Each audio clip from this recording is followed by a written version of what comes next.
Today I'm going to show you how to make a very simple espresso brownie recipe. I'm pretty pumped about this recipe because I think that this would be a hit at those Memorial Day get-togethers or any other gathering that you might have coming up. I think that everybody would love this because who doesn't love chocolate? Who doesn't love espresso? Who doesn't love brownies? So what you will need several ingredients. However, I am keeping this as simple as I possibly can. And I'm also choosing ingredients that are a little bit healthier than the traditional brownie ingredients. I did choose a dark chocolate that's 90% cocoa, so I would recommend 85 to 90 to keep it, again, with those healthier options. You'll need about 6 ounces of chopped dark chocolate. In addition to that, you're also going to need 1/2 of a cup of unsweetened cocoa powder, 2/3 of a cup of your flour choice. I chose an oat flour for this. Oat flour is traditionally easier to use in baking dishes. I have 1/3 of a cup of superfine ground espresso.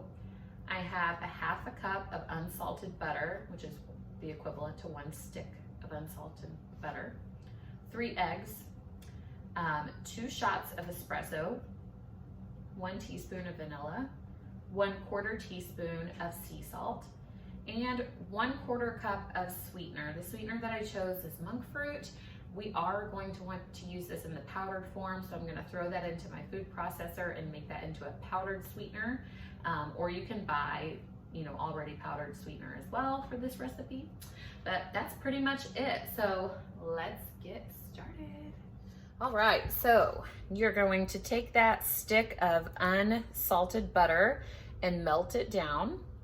As you can see, we're almost there. And then as soon as that is all melted, you're gonna go ahead and throw in that 6 ounces of chopped chocolate. Again, I used 90% cocoa for this. I think that it's gonna have enough sweetness and flavor with everything else that we're adding to it, so I did not need anything super sweetened. Just trying to keep this a little bit on the healthier side. All right, that is nice and melted, so we're gonna go ahead and put in that chocolate and get this melted. Now, when you're working with chocolate and you're melting it down like this, you do wanna make sure that you are stirring it very well. You don't want it to scorch or burn at the bottom because it's really gonna alter the flavor. So I only have this set right now at about a medium to medium low heat. And as you can see, it melts very quickly. I'm just gonna give this a good couple of stirs, and then I'm gonna just reduce the heat and turn it all the way down and move this away while I get everything else ready and let it sit. All right, I'm gonna turn off that heat. Stir, stir, stir. See how quickly that melted? As long as you have that chopped up well, it's easy to melt your chocolate in the pan. You don't need to use a double boiler or anything like that. Just work quickly, especially when you're adding that butter first. And that is that. So I'm gonna set this aside and get started on the dry ingredients. Okay, so we have melted our chocolate and our butter here. I did go ahead and get that monk fruit sweetener powdered so it's nice and fluffy, and I combined it into our mixing bowl here with the espresso grounds. And now we're going to just slowly pour this chocolate and butter mixture into our bowl and mix it with a hand mixer to get that all nice and combined. All right.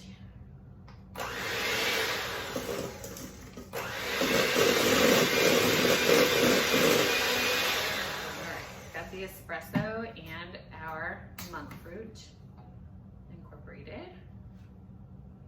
We're just gonna do a little bit at a time. Make sure that we're getting everything mixy. We don't want it to be gritty or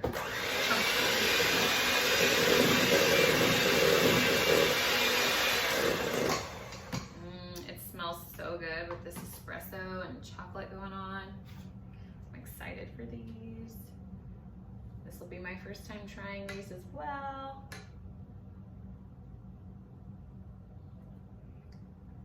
By the way, your oven should be preheated to 350 degrees.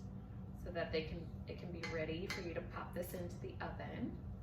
I did go ahead and line my pan with my baking dish, with parchment paper so that I can just pop these out when they're finished.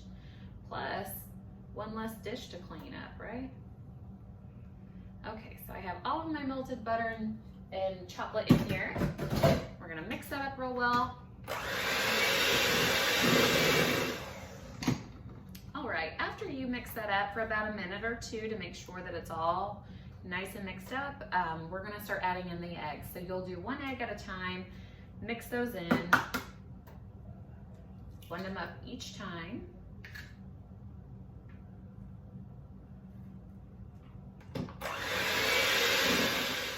Okay, I have all 3 eggs blended up in there now, and we're gonna go ahead and add in that 2/3 of a cup of oat flour. Mix that up.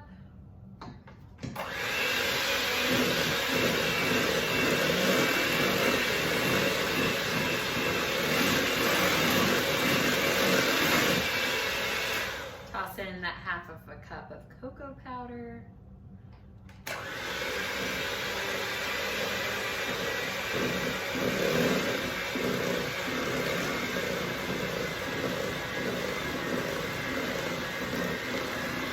Nice and thick now.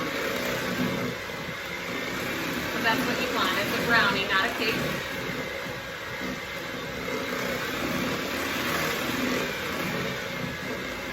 Alright. And now we're going to go ahead and add in the salt, vanilla, and the 2 shots of freshly brewed espresso that I allowed to cool. So there's the salt, the 1 teaspoon of pure vanilla, 2 shots of LifeBoost espresso. And then we're gonna combine all of this. I would mix this for at least a minute. And then we are going to spoon this into our prepared pan here that I put parchment paper into, or you can spray your pan down, grease it, whatever you would like to do. This is an 8x8 pan to put into our 350-degree oven. These look amazing, and I am so excited. I'm gonna pop these into the oven. I have my oven set for 350 degrees, and we're gonna check these at about 30 minutes for doneness. The only thing is, try not to lick the bowl. There's raw egg in there. Okay, so the brownies have finished baking, and I allowed them to cool for a few minutes. I'm just gonna go ahead and take these out of that pan. Get these cut up. I did go ahead and pull out some of that LifeBoost coffee ice cream that we had prepared before one of the other recipes, and I think that that's going to be really good with these brownies. So let me go ahead and slice up some of these. These look so good. Very excited, and I can really smell that dark chocolate and the espresso.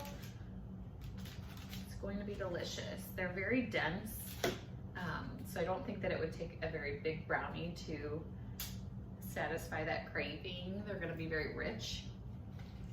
But I have my brownie in there, and I'm going to go ahead and top it off with some of that coffee ice cream that we had made. And then, of course, if we wanted to add some of that vegan chocolate syrup to this, that would be good. Or, you know, some heavy whipped cream, whatever you would like. But these are going to be amazing. Something new, you know, different to bring to those Memorial Day cookouts that you can share with your family and friends, or just to enjoy at home. But as always, if you do decide to try out this recipe, please let us know what you think, and have a great day. Thanks for watching.